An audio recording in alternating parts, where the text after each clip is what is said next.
እቺ ሴት አሁን በየትኛው አቅጣጫ ልጸልይላት?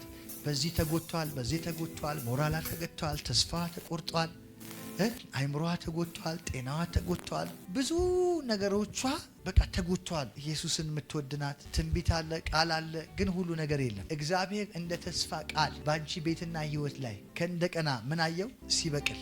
አሜን። ከዚህ በኋላ ለአንዴና ለመጨረሻ ጊዜ ነው የምነግርሽ፣ ባንቺ ህይወት ላይ ሊገልሽ የወጣ የግፊት ኃይል፣ የስኳር ኃይል ሞቷል። አሜን። ሞቷል ማለት ምን ብሏል ነው? ሞቷል።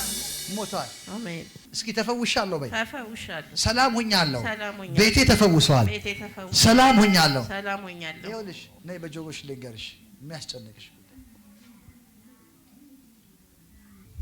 አሜን። አሜን። ይሄን የምነግርሽ በ15 ቀን ውስጥ የት ሄዱ? አሁን የነገርኩሽ የት ሄዱ? ከ15 ቀን በኋላ እንገናኛለን። ጤናሽ ተፈውሷል። ሰላም ሆኗል። መንገድሽ ቀንቷል። አሜን። የምትፈልጊውን ምርመራ ዝም ብለሽ ሂጂና ሆስፒታል ተመርመሪ።